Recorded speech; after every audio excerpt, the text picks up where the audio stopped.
sometimes even if people have never heard about or have never meditated before, they've heard about what it's supposed to be about or have an idea. Would you fit that case or? Yeah. Yeah. Okay. Yeah. Okay. I mean, I purchased it last year. One of the big yellow books, Meditation for Dummies. Oh, okay. I know, but it just sounded so simple standing there in the bookstore. But I just, with everything that was going on, I just couldn't sit down and actually focus on that. And I said I just need to take myself out of the situation and try something else. Oh, okay. Great. So I looked online and Cool. Glad you're here. So, a quick review then. So you've already tried or dabbled a little bit in the description, it sounds like. So I'm going to give a review, and then I'm going to read from this book. It's called The Places That Scare You, A Guide to Fearlessness in Difficult Times. And the author is Pema Chodron. I don't know if I'm pronouncing her name correctly, but she's one of my favorite authors ever. She has multiple wonderful books that you can, if you just put her name into Amazon, all her books will come up. But there's a description of what we're doing when we sit. And this chapter is chapter 4 called Learning to Stay. But first I'm going to give a brief overview of what we're doing when we try to meditate. So meditation is not simply for the sake of doing it, although eventually at some point down the road we will do it for that reason, simply because it feels good. We know that it's a good thing to do for our body and our brains. Initially, we're sitting to learn how to stay no matter what is passing through our stream of consciousness, no matter what our senses are perceiving or what thoughts we're having or what emotions might be happening, being able to stay and not just jumping to the first reflexive response that we usually have when we're uncomfortable. So how we do that is in a very particular way. If we're meditating, or even if we're using a mindful practice like mindfully washing dishes, we are paying attention on purpose in the present moment in this particular way that is curious, non-judgmental, and if we can, it's self-compassionate, right? So there's a quality of playfulness about it. And doing that, staying in that self-compassionate, playful, curious place might even be more important than the mindfulness practice itself. Because if we're only looking in the present moment on purpose, we can use that practice to beat ourselves up, to be very judgmental and unkind to ourselves. And in general, in this country at least, we tend to be very good at that, being self-critical and beating ourselves up. And what that leads to is beating other people up. And people will often say to me, oh, I'm much nicer to others than I am to myself. But I would challenge anyone to look at that a little more closely and notice how the ways that they mistreat themselves, either in their head or in a very literal sense, the way they take care of themselves, leads to other people kind of getting trampled in that process. Okay? When we don't take good care of ourselves, then we're way less interested in being compassionate or practicing loving kindness. It's just difficult. If you're starving or sleep deprived or exhausted, it's very difficult to be a good Buddhist or Christian or, whatever the thing is that your goal is for being a better human being. So we start at the very core with noticing our own experience and being with it in a self-compassionate way. And we might not know what that means, what self-compassion means, until we get into this practice a little ways. We might notice, and most people do notice, as soon as they start to get quiet, that it's pretty darn noisy in there, right? And oh my goodness. And how am I supposed to put up with that? And can you please tell me, like after the first attempt to meditate, can you please tell me how to stop that? How to turn my mind off? And the bad news is that we don't actually know where thoughts come from or how to stop them. It seems to be a feature of our human beingness, and there isn't anything that we can really do about it. But with practice, what we notice, what we find, what I find, my students and my clients find over time is that a practice of being able to just stay, no matter what's moving through the stream of experience, leads to a quieting of that stream, of those noisy thoughts. If they're not fed and given lots of energy, they tend to move to the background, and our awareness can move to the front and lead. We can lead with that instead of with worry or all of whatever negativity that our mind seems to be generating in a given moment. It literally becomes part of the background that we know, oh, I don't have to pay attention to that so closely right now. And that's a habit. That's something that is cultivated through regular practice, because we might have a habit, and usually starting out, we do have a habit of believing every single thing that our mind says to us. And that's just the mind's job to make up stories and to interpret and explain and analyze, label every single thing that passes through our experience. And we get it wrong sometimes. And if we're not aware of that, it can get us in trouble. And when we get into trouble, then we start to suffer and we wonder why. And that can happen repeatedly without us being able to see what's actually happening. So at the very beginning, we are starting to look. At the very start of our practice, we're, as much as we can, holding that position of being non-judgmental and curious and noticing, what's that like? What's it like to be looking from that place? What's it like to notice how much negativity there is and how much we tend to or have the impulse to fix right away or turn away from our internal experience or judge it, right? We have so many ways to run away from our experience, and it's societally condoned, right? Drugs and alcohol and TV and video games and movies and phones and all of our electronics. We have so many ways that we can check out.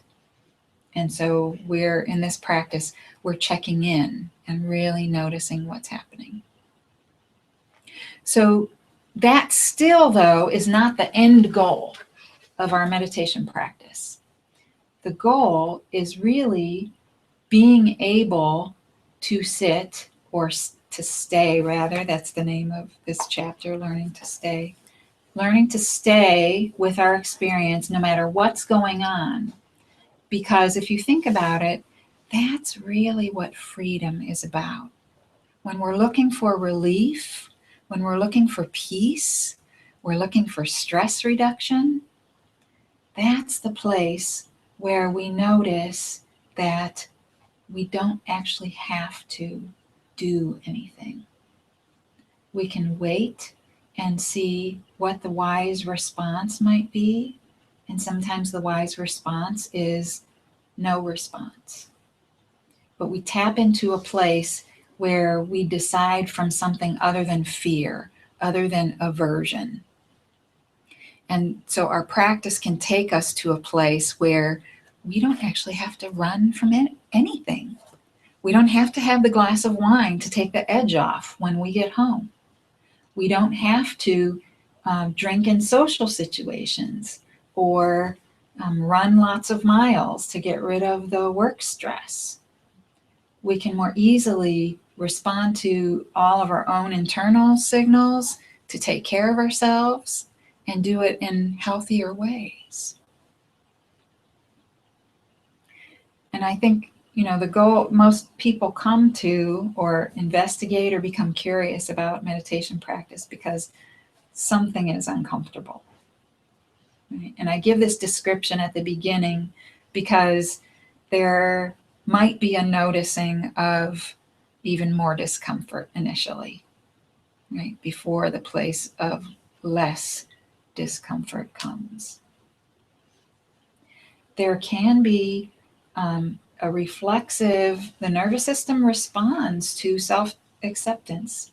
If we can be with our experience without pushing on it or trying to get rid of it or actually getting flooded by it or kind of wallowing around in it, our nervous system can respond by relaxing, paradoxically, right? If we say anxiety is allowed, discomfort is allowed, then suddenly our system can actually relax because it doesn't have to fight anything, right? It gets the message, oh, I don't have to be in conflict with anything in this moment. And it might sound kind of crazy, but it actually works when you try. Okay, so I'm going to read a little bit and we'll see how far we can get with this learning to stay. She uses some words in here that are from Buddhism because she's a Buddhist nun. And I like her because she kind of tells it like it is. There's even swear words in here and stuff. She really gets at the nitty gritty of things. She says, as a species, we should never underestimate our low tolerance for discomfort. To be encouraged to stay with our vulnerability is news that we can use. Sitting meditation is our support for learning how to do this. Sitting meditation, also known as mindfulness awareness practice, is the foundation of bodhicitta training. It's a Buddhist word, and you don't have to get too caught up in it. It has to do with it's a state of I think it's translated as awakened heart. Okay. It is the natural seat, the home ground of the warrior bodhisattva. Sitting meditation cultivates loving kindness and compassion, the relative qualities of bodhicitta. It gives us a way to move closer to our thoughts and emotions and to get in touch with our bodies. It is a method of cultivating unconditional friendliness toward ourselves and for parting the curtain of indifference that distances us from the suffering of others. It is our vehicle for learning to be a truly loving person. And while I'm remembering it, as a side note, I was reminded in some research this weekend that I saw an article again that meditation practice increases dopamine. It's either uptake or production, but the effects of dopamine, which is the pleasure chemical, by like 65%. Somebody's not. Mm-hmm.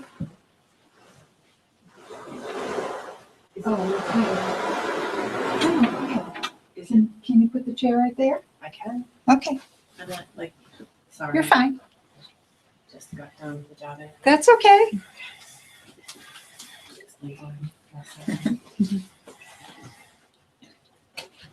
Okay. Gradually, through meditation, we begin to notice that there are gaps in our internal dialogue. In the midst of continually talking to ourselves, we experience a pause, as if awakening from a dream. We recognize our capacity to relax with the clarity, the space, the open-ended awareness that already exists in our minds. We experience moments of being right here that feel simple, direct, and uncluttered. This coming back to the immediacy of our experience is training in unconditional bodhicitta. By simply staying here, we relax more and more into the open dimension of our being. It feels like stepping out of a fantasy world and discovering the simple truth. Yet there is no guarantee that sitting meditation will be of benefit. We can practice for years without its penetrating our hearts and minds. We can use meditation to reinforce our false beliefs that it will protect us from discomfort, it will fix us, it will fulfill our hopes and remove our fears. This happens because we don't properly understand why we are practicing. And so she lists these 3 reasons why we're practicing. I just want to share those. So, why do we meditate? This is a question we'd be wise to ask. Why would we even bother to spend time alone with ourselves? First of all, it's helpful to understand that meditation is not just about feeling good. To think that this is why we meditate is to set ourselves up for failure. We'll assume we're doing it wrong almost every time we sit down. Even the most settled meditator experiences psychological and physical pain. Meditation takes us just as we are, with our confusion and our sanity. This complete acceptance of ourselves as we are is called Maitri, a simple, direct relationship with the way we are. Trying to fix ourselves is not helpful. It implies struggle and self-denigration. Denigrating ourselves is probably the major way that we cover our bodhicitta, that's our awakened heart. Does not trying to change mean we have to remain angry and addicted until the day we die? This is a reasonable question. Trying to change ourselves doesn't work in the long run because we're resisting our own energy. Self-improvement can have temporary results, but lasting transformation occurs only when we honor ourselves as the source of wisdom and compassion. We are, as the 8th century Buddhist master Shantideva pointed out, very much like a blind person who finds a jewel buried in a heap of garbage.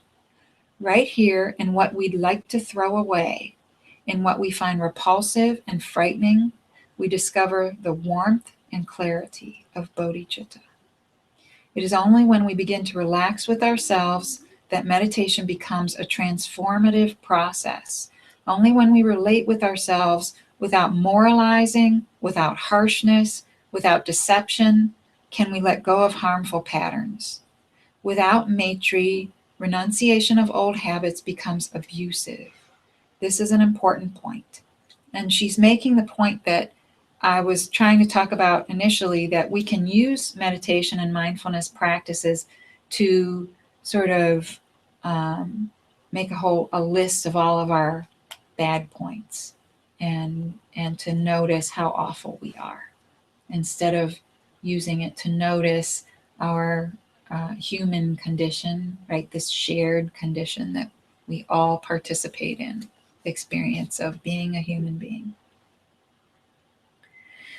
There are 4 qualities of Maitri that are cultivated when we meditate: steadfastness, clear seeing, experiencing our emotional distress, and attention to the present moment.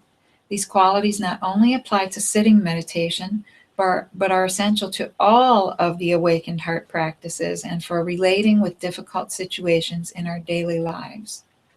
So, steadfastness.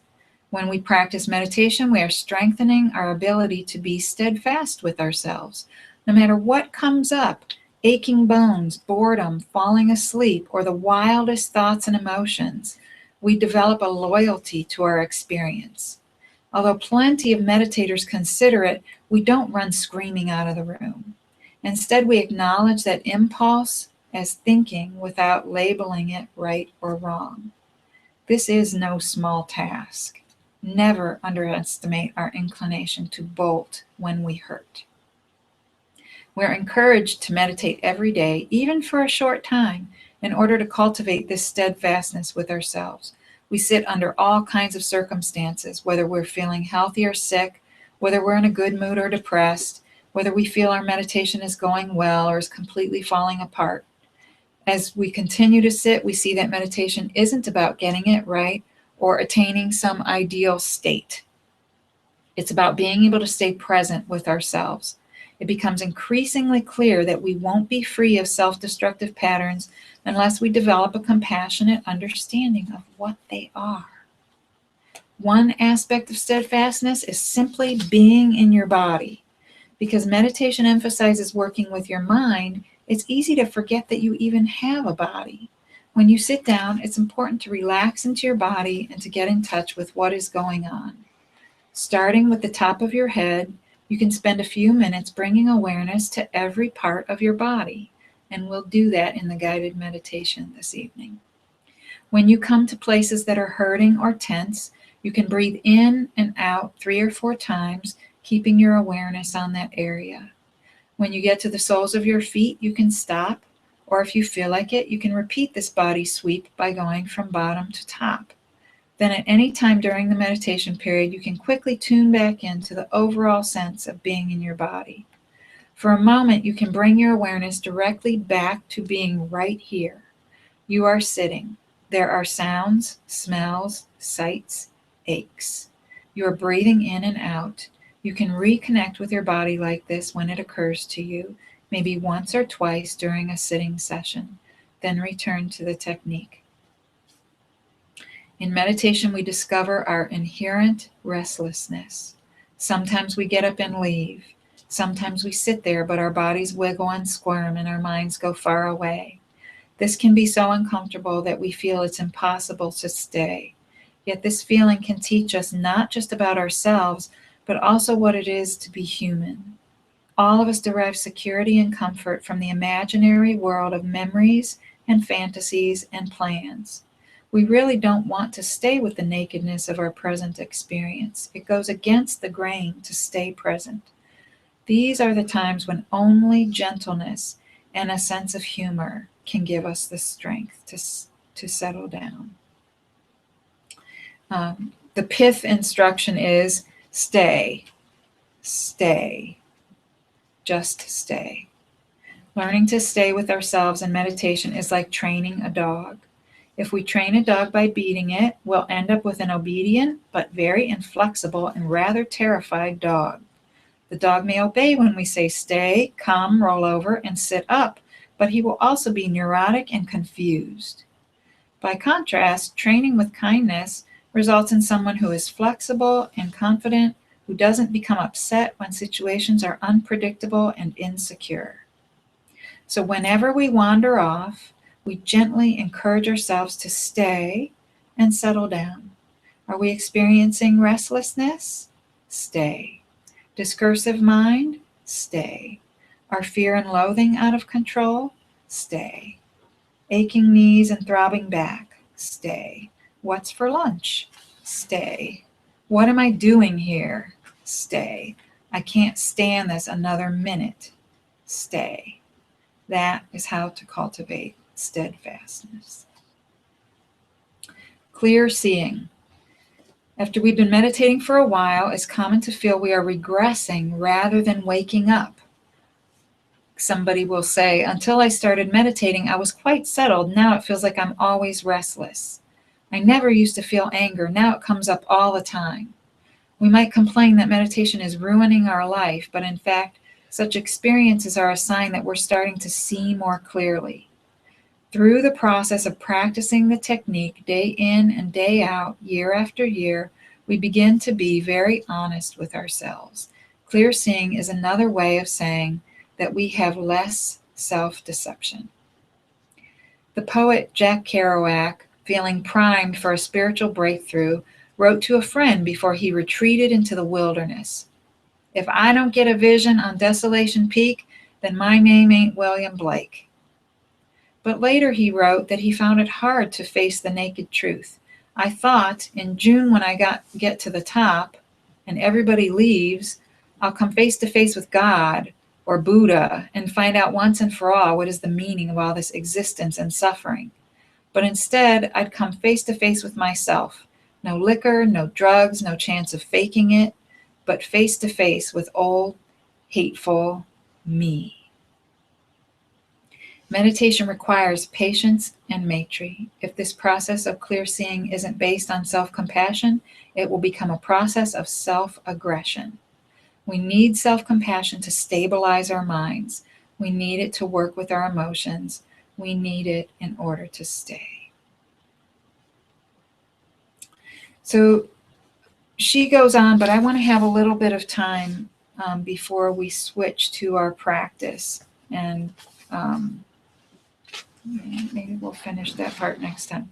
So the important point, and no matter how long you've been coming to this class, I think it always bears repeating that what we're doing here isn't trying to meditate well. There are lots of materials out there and books and instructions that tell you exactly how to sit and position your body, and to sit cross-legged and have your spine be a certain way, and to do a very particular thing with your mind and focus on your breath or count breaths, or there's any number of what I call, and my favorite teacher Adyashanti calls, mind control practices. Okay, and so mind control is kind of the thing we're sort of about getting out of, the pattern of control. That's what this practice is about. So if we use control to get rid of our propensity to control, we're just replacing one bad habit with another. The meditation technique we're going to use this evening, and I'm going to explain a little bit more, is from a book called True Meditation. And I meditated for quite a while using standard techniques until I discovered this book. And my practice after a while became quite dry, and I would fall asleep, and I started to wonder what I was doing. I mean, I felt a little bit better after I would practice, no matter what it was like. That was interesting. But there was a way in which I was leaving out a whole aspect of my experience, and I didn't realize I was doing it. And it's easy to use meditation practices to kind of try to rise above, right? To transcend our experience. Like I don't really like being in this body or dealing with these thoughts and stuff. So I'm going to float up here, and that feels a lot better. I'm just going to disconnect from it. We can also use it to have all kinds of fantastic experiences. And the saying is, if you sit and stare at a wall long enough, stuff's bound to start happening eventually. Something's bound to entertain you. So that's not what we're about either. And some people really like transcendental meditation, and that's perfectly fine, but that's not what we're doing here. And I've done that too. And yes, it does feel great. If you're really unlucky, Adya says you have an experience, like a really fantastic, out of this world meditation experience, and then you keep chasing that experience for the rest of your life, right? But what we're doing here is practicing non-doing and being with our experience, and doing it in a way that's friendly. He discovered there's this little mind trick, and I use this all the time in practice, in psychotherapy with my clients, and with coaching, and on myself, where I'll say, oh, so this thing I'm resisting right now, what happens if I say it's allowed to be here? And then suddenly there's a drop in the constriction, right? There's a drop there. And you might get to experience a little bit of that tonight, because the framing of what we're doing as I'm guiding you is going to create a space for you to be able to just notice. So there's no such thing as doing it right or wrong this evening. The only thing that you're going to do, your task, as it were, should you choose to accept it, is simply to notice, right? So you can't get it wrong. You can forget that you wanted to notice, and then as soon as you remember that all you wanted to do was just notice what's happening in your experience, you just come back, oh yeah, that's what I was doing. And you can come back as many times as needed. There's no need to beat self up or have any judgment about the number of times that you had to bring yourself back. There's no brownie points, or there's no chart anywhere that says how well you meditate based on how many times your mind wanders or anything like that. The doing is the most important thing. The being present and having this earnest intention that you're going to try. You're just going to investigate and see what's there. So nothing that you experience and no way of experiencing, no matter how you experience whatever's happening, right? Whether you feel resistance to it, like, I don't like that, or, oh, this is okay, or no matter what your response is, that reflexive response, that's okay too. So no matter what you experience or how you experience it, both those things are okay. All you're doing is noticing. Okay? So hopefully that takes some of the pressure off, right? You don't have to have a fantastic experience, but your chances of having a good experience are improved if you just stick with, I'm just going to notice. I'm just going to stick with, that's my only job this evening, is to notice. Okay? It's easy to get caught up in trying to do it well or to get to a certain place. But the cool thing is our mind can only really do one thing at a time. So if we're noticing, it's hard to be wrapped up in all the other stuff, right? It's hard if we're just noticing thought or noticing our response to a thought. It's hard to go for the ride with the thought. We're still maintaining some space. And that's what we're after, putting a little bit of space between us and the stream of experience. That stream is constantly moving. It's like the stock exchange ticker tape, it just the numbers and all that stuff just keeps floating by. Or like the news feed now, you watch the local news and then they've got like 3 feeds telling you other news at the same time as somebody's talking, right? Sometimes we've got multiple streams of stuff going on in our experience in our head. So all you're doing is noticing that that's happening. And chances are we do this for long enough. It's not just 10 minutes. Because I'm guiding it, most people don't have difficulty getting through the full 24 minutes, even though it might seem like a long time. If you were totally on your own, left to your own devices, that would probably seem like a long time. But people generally don't have too much of a problem. For sitting, what's recommended is a posture that doesn't interfere with your body being able to relax or blood flow, obviously. So, legs or some body part falling asleep. So feet flat on the floor. Everybody has their own way. Some people like to meditate kind of legs crossed and wrapped up, and that's fine too. I'm just letting you know what the recommendation is for not having your body being able to be there with it, but not having it be a huge distraction or having discomfort be a huge distraction. So hands up or down, or this hand position. Hand positions are called mudras. You can have resting one inside the other with thumbs touching or not touching. You sometimes see this kind of thing, right? It doesn't matter, really. Whatever is most comfortable for you. And you might even notice, oh, this feels too exposed or vulnerable. I feel better like this.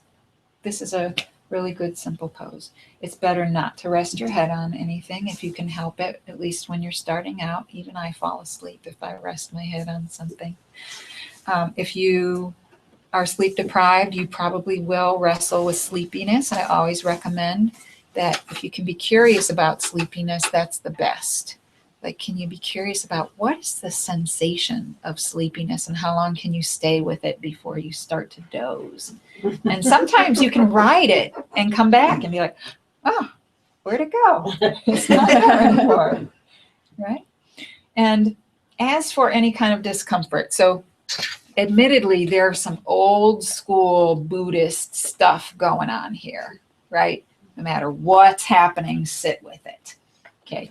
We know stuff about the nervous system now that these teachers might not know, and that even I didn't know a few years ago. And one of those things is that lots of us carry unresolved trauma. And I like to call this a trauma-informed meditation practice because I do not encourage suffering. I encourage people taking care of themselves. So if you have something that you're trying to sit with and something incredibly uncomfortable pops up and you can't, for the life of you, stay in the curiosity place, if all that's happening is fear, then please, please, please do not sit still and do not stay there with your eyes closed. If you can, choose a focus that's outside of your body. You can focus on an object in the room. You can focus on your feet. Usually feet are a nice neutral thing to focus on. Sometimes breath is okay, but generally you want to choose something outside of yourself as a focus. Usually I have a candle lit. I can do that during our break. If even sitting with an object outside of yourself as the focus is not alleviating the intensity of the fear, then I encourage you to wiggle some body parts. And if that's not enough, then just quietly sneak out. We'll shift the chairs so that it'll be easier to get in and out of the room. Just take care of yourself, right? So if you get quiet and something too intense comes up, again, you can open eyes, you can use an object of focus outside your body, you can wiggle your hands, your fingers, toes, reposition yourself. Don't stay perfectly still. Tonic immobility with fear is what Peter Levine theorizes is responsible for creating trauma or PTSD. Okay, so we want to not re-traumatize ourselves if something uncomfortable is coming up. Okay, you don't have to know what it is. You just have to know, oh, I shouldn't sit really still right now. Okay. And that said, I've only ever had one person in 4.5 years need to leave the room, and it was because of like coughing or she didn't want to disturb the rest of the class with coughing stuff. So I just want everyone to have that information, because when I started to meditate, I took a mindfulness-based stress reduction class when I was at Ohio State working in 2005. And it was great for a while, for a few weeks, and then suddenly overwhelming gobs of grief were coming up. And I didn't know what it was, and I didn't know what to do with it. And the teacher was not a therapist, and she didn't know what to do with it. And I didn't meditate again for about 5 or 6 years. So I don't want any of you to have to avoid meditation or mindfulness in case something like that comes up for you. So the safest and best thing that you can do is to not remain immobile when stuff comes up. We're going to take a little break after I check to see if anyone has questions. The most important thing starting out is make sure you've got a comfortable place to sit. So we can bring a chair in for you, and we can make sure there's a way to exit the room. Does anybody have any other questions before we take about a 5-minute break and start the guided meditation? No burning questions?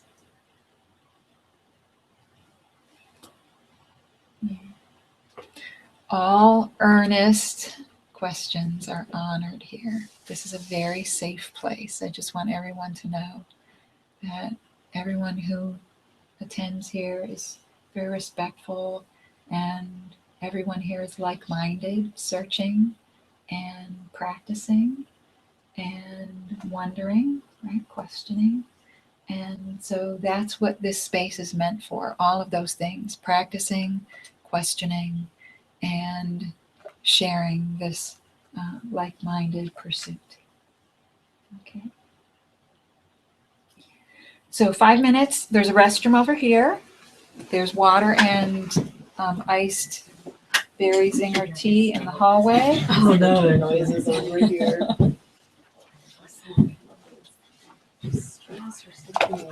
But like the last 2 hours myself. Okay. Since we usually turn the lights down, people don't really have to see me very well. Yeah. It was good. Yeah, it was all wet and rainy. I was hoping it would be like at least dry for being able to put on the fire and stuff. Was it nice Sunday? Yeah, Sunday was nice. I know, it was Gucci so or awful shoes. on Friday. Yeah, it was really cold. Did they have a bowl? Oh, yes, yes. Yeah, but it was, yeah, it was a good cloud. Do you have like a big tent set up or something? Thank you. No, we usually just like, my dad has a garage in the backyard that he does like, he steams the clams and does everything out there, and it's big enough that we usually, you know, we're sitting out there. Do you have the other one this coming weekend? Sort of, Like, yeah, or- I think except for it's they gonna- started, they decided they're not gonna do a clam bake anymore, they're gonna do like a turkey roast Oh, this that's year. right. Did they do that last year? Last year they did the clam bake, the last couple of years they did the clam bake, so this year they're gonna You know, we still roast have a our, turkey and fry a turkey. What's your head? Oops, a thing to reschedule if you, Weekend? Yeah, I'll go up Yeah. on Saturday afternoon for that. whenever you're. Good, good. Does that make you more? Is you know, it you're sugar free? exhausted? Yes. Good.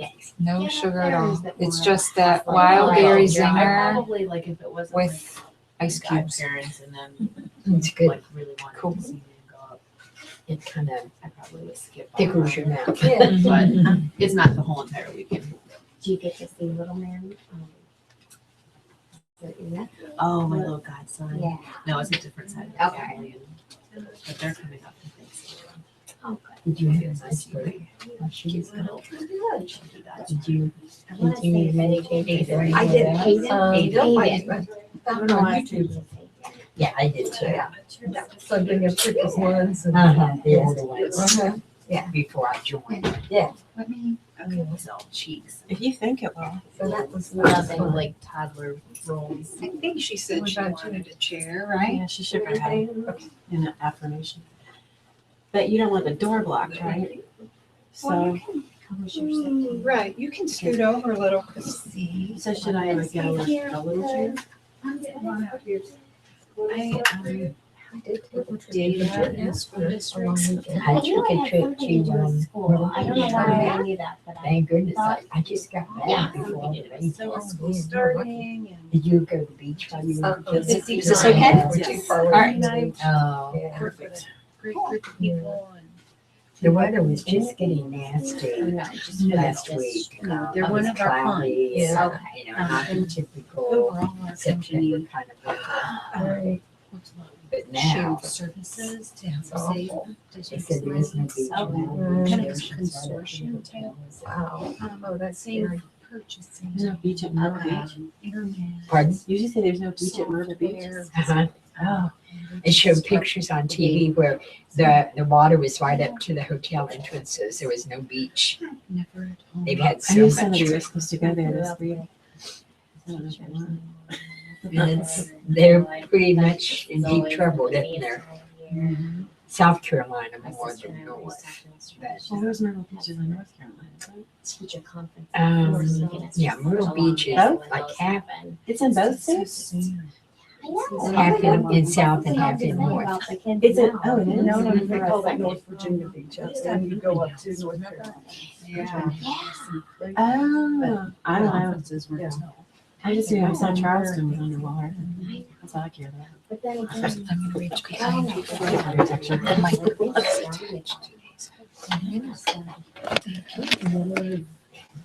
August, you know, lock. Okay. Am I too close? You're just creating a situation Get out early, then before it's over, I think. Two of us. Hopefully it won't be too loud for you if I have to project a little bit. Yeah. Okay. Because I think for Betty, I had to project. I'm sure it's back. Yeah. You can, I won't be offended if you move your chair. If, no, I mean, if it winds up being too loud, yeah. yeah. If you don't want to be on sorry. YouTube. Okay. How's this light? On or off? Off. Off. Okay. right. There's the exit. I'm using this meditation timer, my little insight timer with the bells on it. You guys can get it, download it from the App Store. I'm not marketing or anything. I just like the bells. They've done a really good job of recording them. So,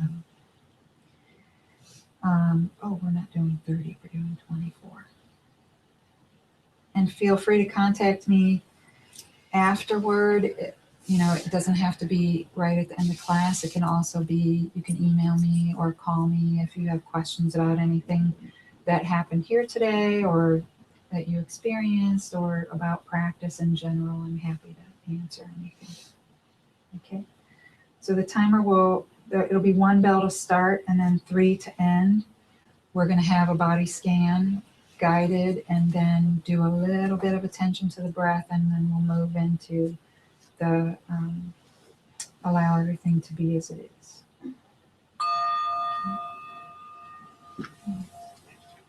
Okay. Okay. So you can have eyes open or closed. Doesn't matter. If you want to do eyes open, you can choose an object to focus on, or a few feet out in front of you on the floor is also suggested. So you're just going to turn your attention, remembering that your only job throughout this entire meditation is to notice. Turn your attention to the top of your head. And you're just going to notice whatever you find there, whatever sensations. And it could be anything at all or nothing. Tingling, coolness or warmth, tension, vibration.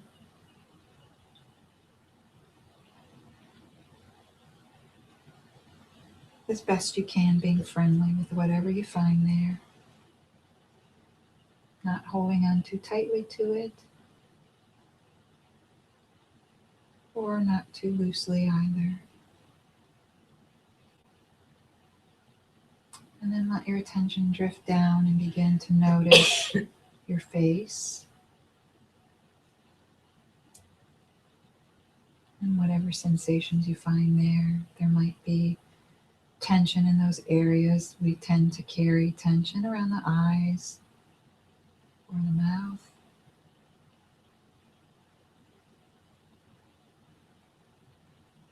And if you want to, you could experiment with letting your eyes sort of sink back into your sockets, their sockets,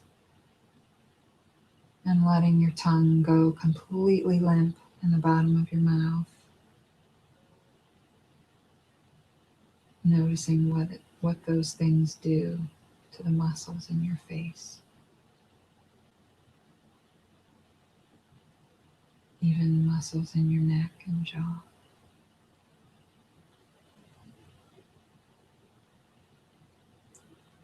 And then leaving whatever remaining sensations are there in the face, let your attention drift around to notice the sides of your head, temples and ears. Remembering that whatever you find there is just fine. And if you notice any tension there, you could experiment with imagining letting your ears drop slightly as a way of releasing whatever's there in the sides of the head. And then just notice what that's like.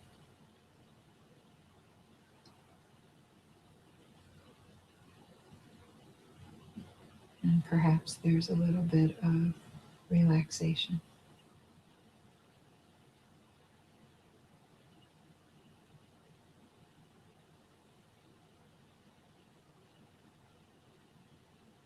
And then gently leaving whatever's remaining there still in the sides of your head. Let your attention drift around to notice the back of your head and the back of your neck.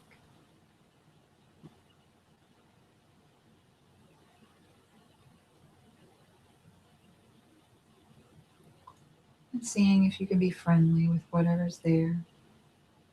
Maybe it's nothing, or neutral. Maybe there's tension or something else.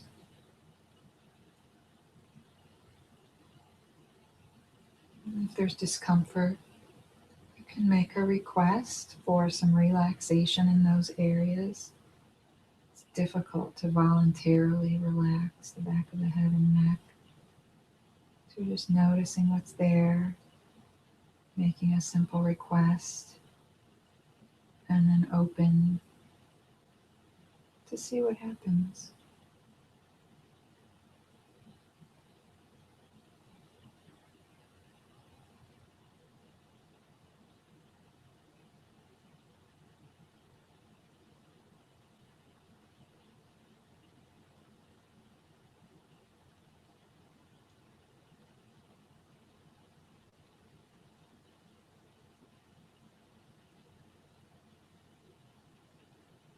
And when you feel like you've got a good sense of what's there right now in the back of your head and neck, you can prepare to let gravity pull your attention down into your shoulders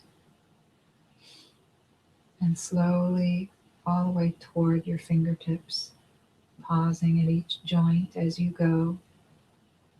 So noticing the tops of your shoulders and then the shoulder joint. And then scanning your upper arms to the elbow, pausing again at the elbow.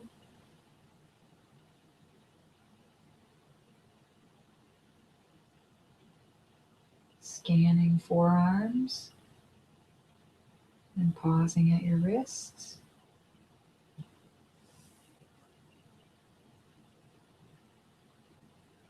And finally scanning your hands all the way to your fingertips.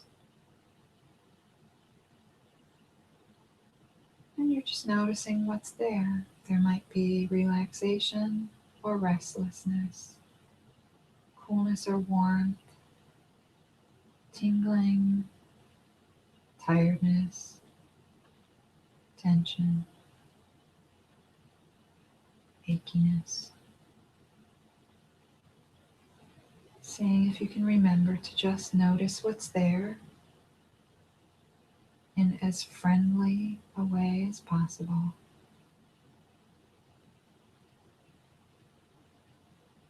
And then maybe just briefly notice left arm from shoulder all the way to fingertips.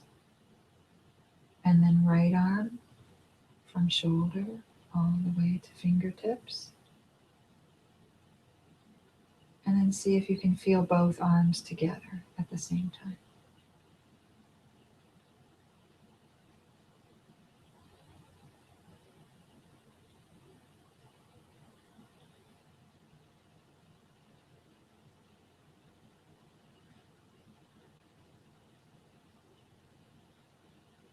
And when you feel like you've got a good sense of your arms, you can pull your attention toward the core of your body, leaving whatever sensations were there in your arms right where they are, and beginning to scan from top to bottom, starting with the throat,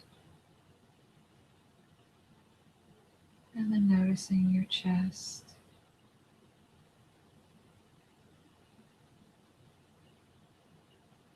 and then into the diaphragm, that area between your belly and your chest, and then noticing your belly,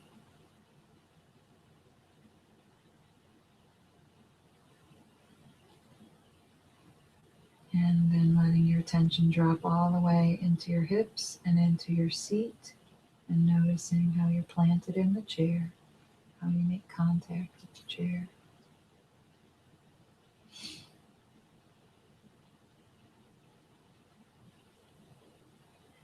And you can take note of any areas of tension in the core of your body.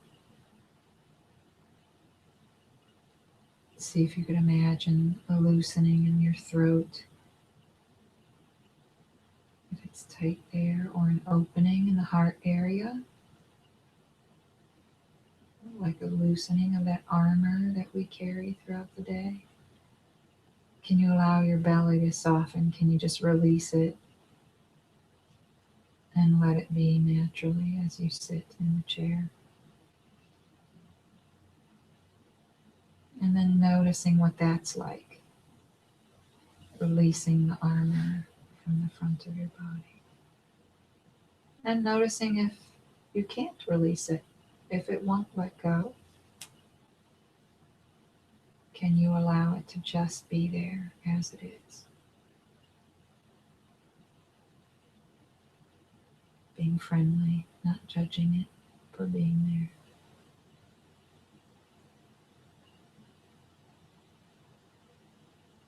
And then finally, letting gravity continue to pull your attention down, noticing your legs, scanning from where you're seated in the chair, across the tops of your thighs, pausing at your knees,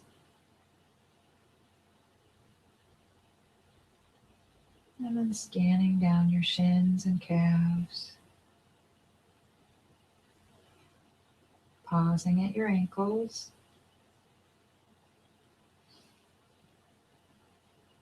and then letting your attention sink into your heels and scan the length of your feet all the way to the tips of your toes.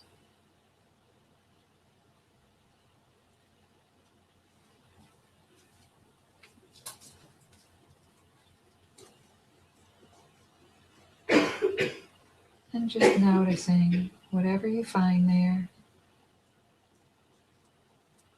can you allow it to be there, whether it's tingling or tiredness, coolness or warmth, restlessness, achiness, whatever's there, can you allow it to be there?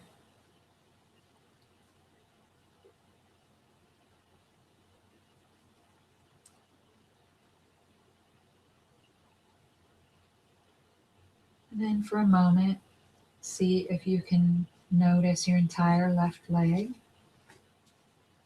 from hip all the way to tips of toes. And then notice your right leg.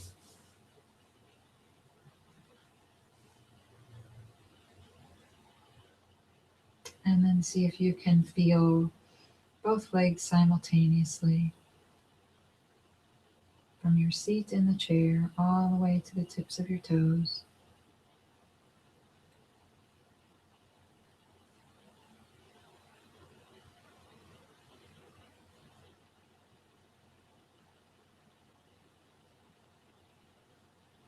And when you feel like you have a good sense of your legs, get ready to shift your attention gently, bringing it back up to noticing the place in your body where breathing seems to be happening. Let your attention arrive there gently. And it's going to be a different place for everyone. Where do you seem to notice breathing happening most prominently? It could be at the nose, sensation of air going in and out. Or it could be a sensation at the throat, or somewhere inside your head, inside your chest or your belly. It could be the quality, so the rhythm, right? The reliable rhythm of the breath without trying to change it in any way.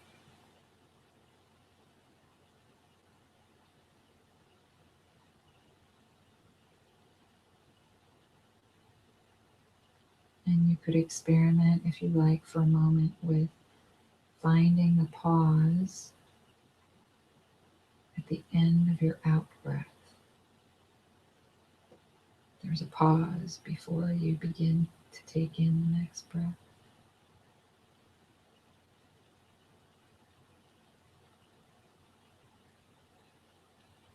And just notice what happens if you let your attention rest there for a moment.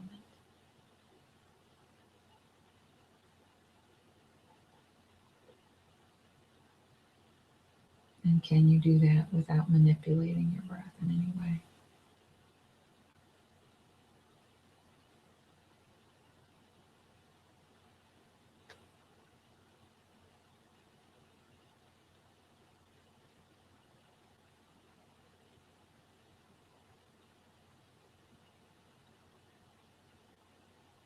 So you can stay in this place of noticing breathing, if you like, or you can also open the space of your awareness to include whatever else seems to be happening in the present moment alongside the breath. So you're just opening the door of your awareness to roam freely and notice other things in the present moment. And that might be thought, other sensations like the feeling of your clothes or the temperature in the room.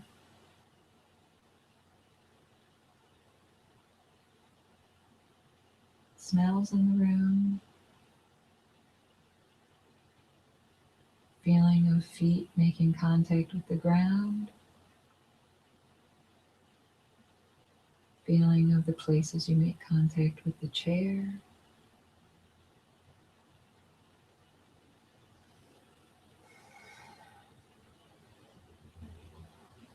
Anywhere attention would like to go in the present moment is just fine. And all you're doing is noticing where attention goes. And if you become lost in thought, or you forget that all you're doing is noticing, you can come back as soon as you notice that you've wandered, that your mind has wandered.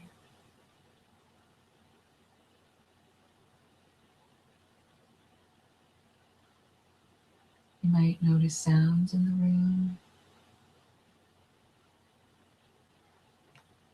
emotions, sleepiness, boredom, restlessness, relaxation, any state that's happening. Remembering that no matter what you experience or how it's hitting you, how you're receiving it in the present moment is just fine. There's no need to alter it. You don't have to do anything. And as an aid to remembering that, you can introduce a question as an experiment into your space of awareness. You can ask, what happens if I allow everything to be as it is in this moment?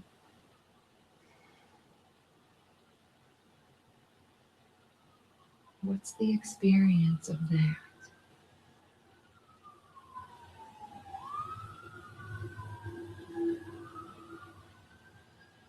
What happens if I let the part that's trying to meditate well fall into the back seat? Right? What if I'm not trying to control anything? Does the controlling part also fall into the back seat?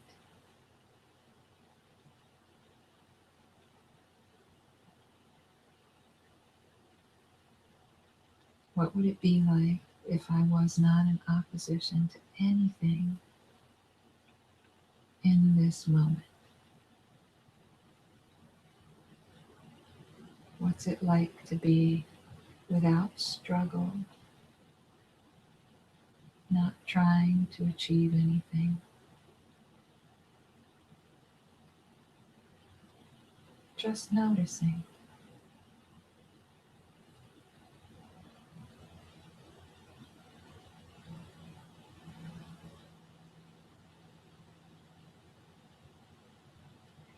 And you can introduce the question as often as you like. Am I really and truly allowing everything to be as it is?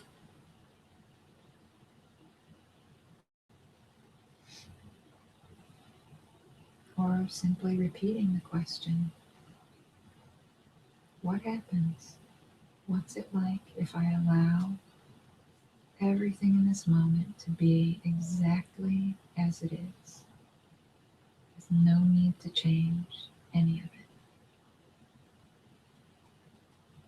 What's the experience of that?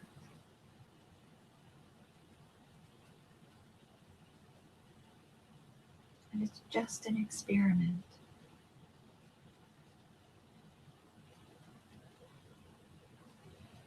Just an investigation.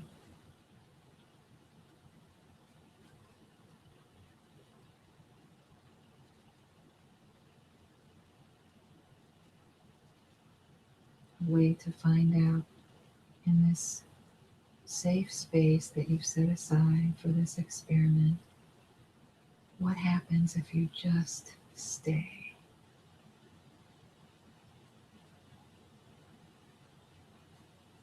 Without trying to fix,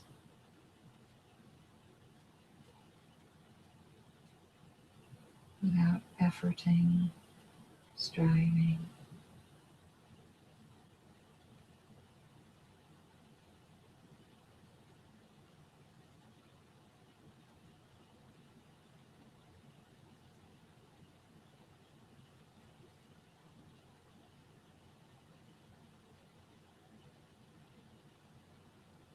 And you might notice when you ask this question that the answer is silence,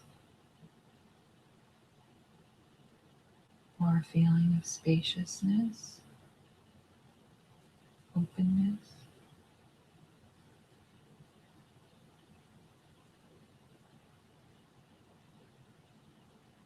And you can rest in that place if you like.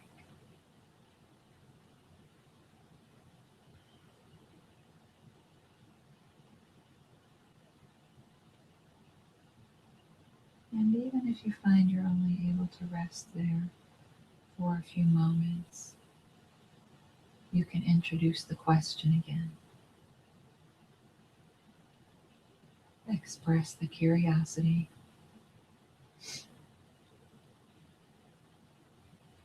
It might take repeated asking for you to get a sense of what is it that happens? What is it that really happens when I allow everything to be as it is? Not forcing, but really asking this question, what if? What if I did? What would that feel like? What would that be like?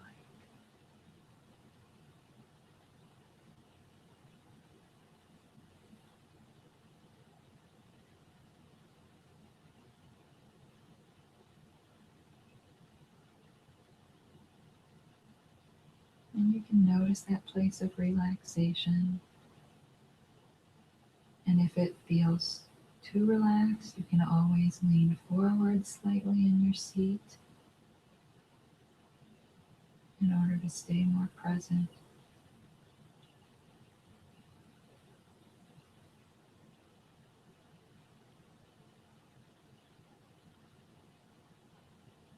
And you're just noticing with as much friendliness and curiosity as you can what it's like to be without effort.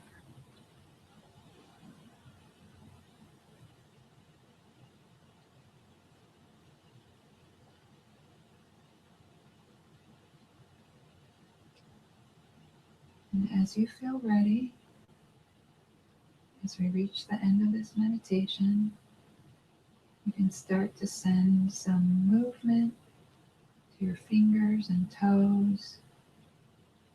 Imagine sending some energy into your arms and legs. And gently give yourself plenty of time to transition.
so nice to see you all and be with you all this evening. It's nice to be back. Namaste. Good to have you back. Thank you. Yes, welcome back. Thanks. Is it too loud? No, not at all.